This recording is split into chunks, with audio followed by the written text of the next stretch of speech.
इस deep dive में आपका स्वागत है।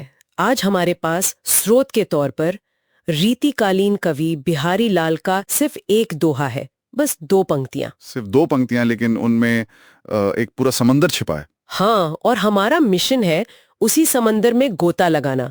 तो दोहा कुछ यूं है, हिये सी उतार्यो नयन ही, नैनन ही हिया माही, ऐसो सुख आपन भयो, दूसर को न समाही। वाह। पहली बार में सुनने में मतलब बहुत सीधा लगता है ना?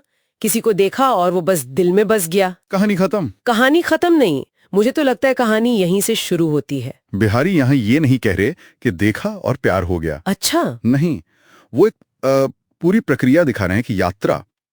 पहली पंक्ति पर फिर से ध्यान दीजिए, हिये सी उतार्यो नयन ही, यानी पहले आंखों में उतारा। बिल्कुल, ये पहला कदम है।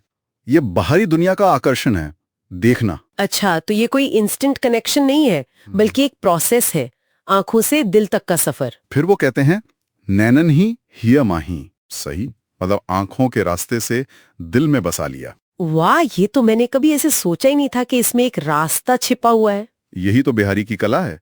ये सिर्फ देखना नहीं है, ये उसे आत्मसात करना है, उसे अपने वजूद का, अपनी हस्ती का हिस्सा बना लेना है।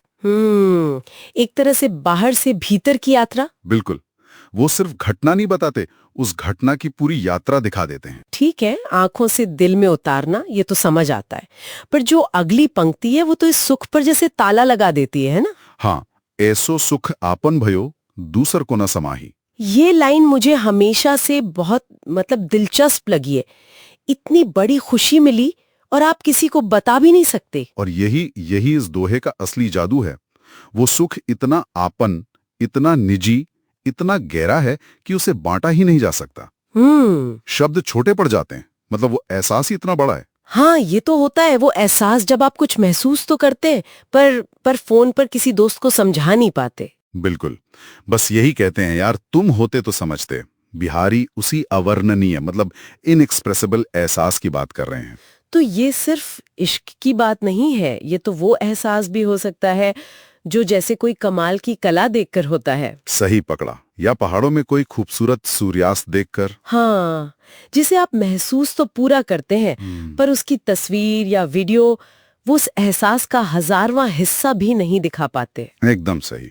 तो बिहारी सिर्फ एक प्रेम कहानी नहीं सुना रहे, वो असल में भाषा की सीमाओं पर, लैंग्वेज की लिमिट्स पर टिप्पणी कर रहे हैं। अच्छा, वो कह रहे हैं कि जिंदगी के जो सबसे गहरे अनुभव हैं, चाहे वो खुशी हो, गम हो या सुकून, वो शब्दों की पकड़ से बाहर हैं। तो उस अनुभव में अनुभव ही अपने आप में पूरा संदेश है। बिल्कुल। वाह, तो मतलब ये 2 पंक्तियों सिर्फ एक प्रेम कहानी नहीं, बल्कि इंसानी अनुभव की एक गहरी सच्चाई है कि जो सबसे कीमती है वो अक्सर अनकहा ही रहता है। 2 पंक्तियों में इतनी बड़ी बात कह देना कमाल है। संक्षेप में कहें तो बिहारी ने जज्बातों का एक पूरा समंदर इन 2 लाइनों में भर दिया। देखने से लेकर महसूस करने तक, और फिर उस एहसास के इतना निजी हो जाने तक का सफर कि वो किसी और में समा ही नहीं सकता। लेकिन ये एक सवाल जरूर खड़ा करता है। क्या? अगर सबसे गहरे अनुभव बताए ही नहीं जा सकते, तो फिर शायर, लेखक, कलाकार ये सब करते क्या हैं?